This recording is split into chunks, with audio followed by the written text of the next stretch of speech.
Good evening, my YouTube viewers. Crystal here.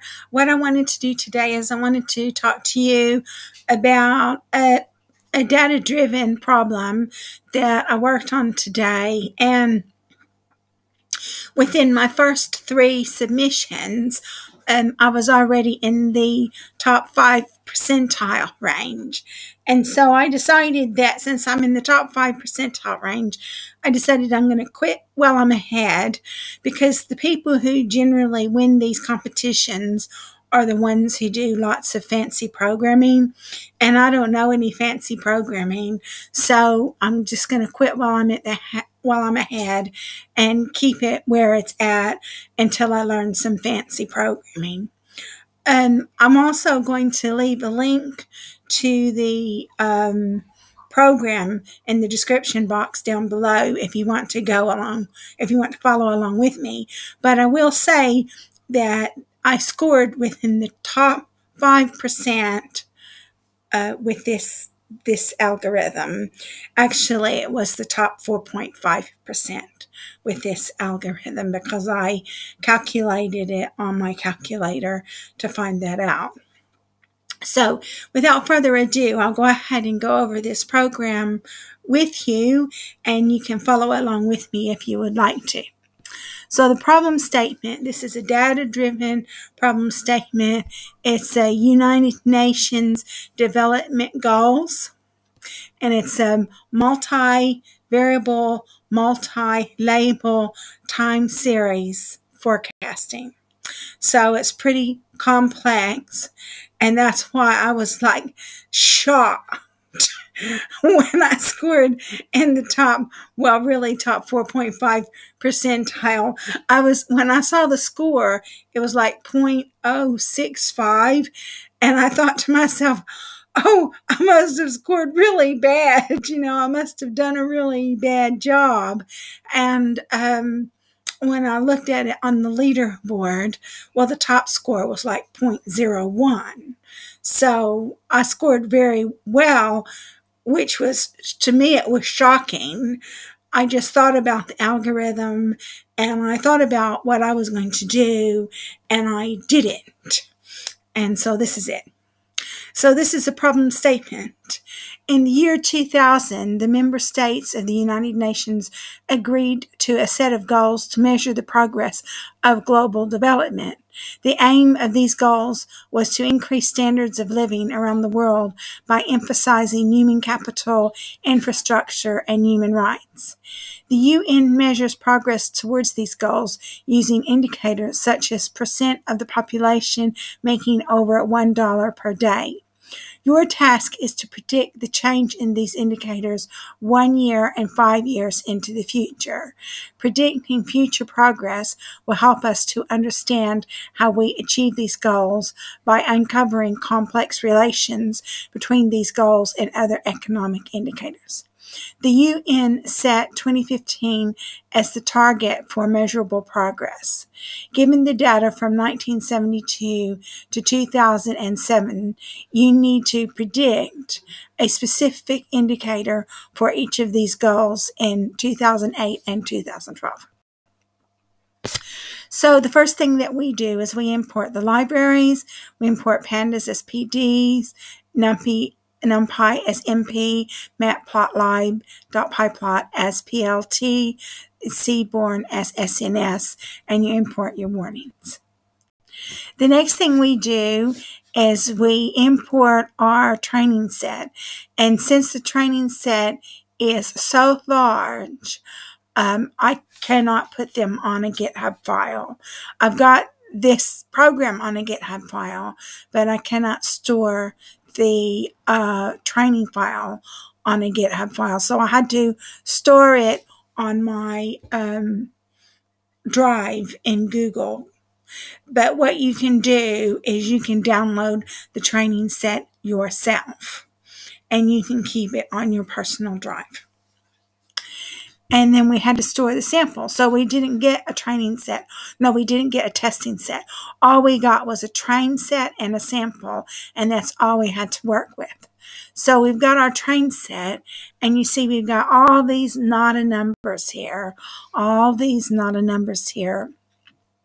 and you've got all these different countries.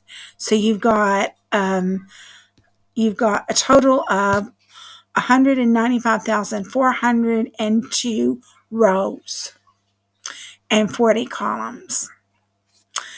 And then we check our sample file. So your sample file is 737 rows by 3 columns.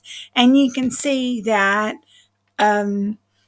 they didn't do a fabulous job, because the first column is unnamed 0.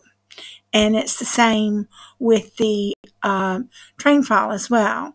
So we cannot change the name of that column, because that's what data-driven wants to see. Data-driven wants to see unnamed 0 when you submit your predictions.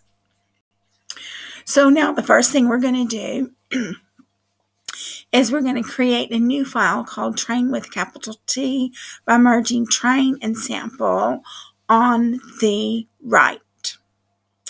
And so that's what we've done, is we've created this new data frame called train with a capital T.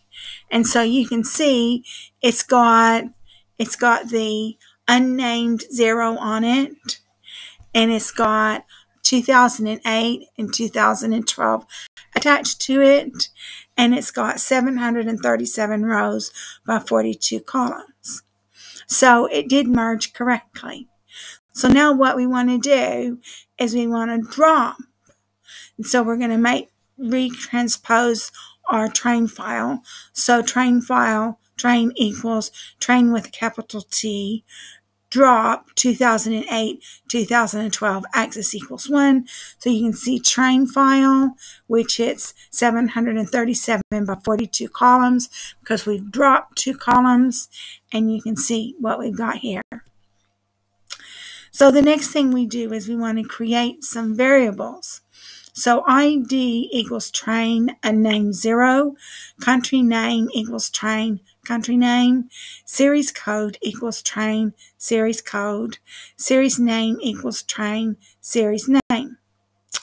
And then we're going to drop unnamed 0, country name, series code, series name from train. And so now you see train here, and all we've got is columns with 1972 to 2007. So that's all we've got is this time series data. So now what we do is we do train info, and you can see that this time series data is all float 64. And it is 737 columns. No, 737 rows by 36 columns. So since we've deleted some more columns. So now we check the shape of train, 737 rows by 36 columns. So that's what we want to see. So now we've got all these missing values. And so what we're going to do is we're going to impute these missing values, and we're going to be using iterative imputer. So imp equals iterative imputer, random state equals 1, train equals imp fit transform train, train is less than 0 equals 0, train shape. So I didn't want any negative numbers in there, because when we imputed it, it came up with negative numbers, and I decided I didn't want any negative numbers. So what's happened here is when we put train through the iterative imputers, all we're getting is an array with 737 rows by 36 columns, and we don't even get any column names anymore. So now what we want to do is we want to define X, Y, and X test. Y train equals train and the last 5 columns. X train equals train and the first 31 columns. X test equals train, and you start with the 5th column and you go all the way to the end. So we check our shapes, and for X train, Y train, and X test, and it's 37, 31, 37, 5, and 737, 31. So our shapes are okay. Now we check X train again. So you can see we've got our values on X train. We check Y train. We've got our values on Y train, and it's 5 columns of data. And we've got our X test. We've got all our values on X test. So the next thing we want to do is we want to define our model. So we're going to use multi-output regressor and AdaBoost regressor. So model equals multi-output regressor, AdaBoost regressor, random state equals 0, which I should have put 1 in there, but I didn't. And N estimators equals 1000, fit X train, Y train, print model score X train, Y train. So we've got 98.14% accuracy when we defined our model. Now what we're going to do is we're going to predict on the train set. YPred equals model predict X train. So here you've got your YPred. And so YPred is 5 columns of data. Now we're going to predict on the text set. Prediction equals model.predict X test. Prediction less than 0 equals 0. So that means anything less than 0 is going to automatically be 0. And then prediction. So we've got 5 rows of data. So now what we've done is we've defined year 2008. So year 2008 is going to be the first column of data. And a few seconds ago, I said it was 5 rows of data. It's not 5 rows of data. It's 5 columns of data. I just made a mistake because it's late at night and I'm tired. But year 2008 is going to be the first column of those 5 columns of data. So it's going to be 0. So year 2012 equals prediction, and it's going to be the last column of that data. So since Python starts at 0, it's going to be number 4.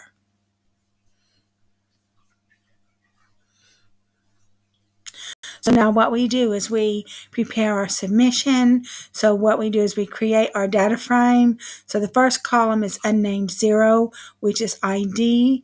The second column is 2008, year 2008, which has year 2008 in it.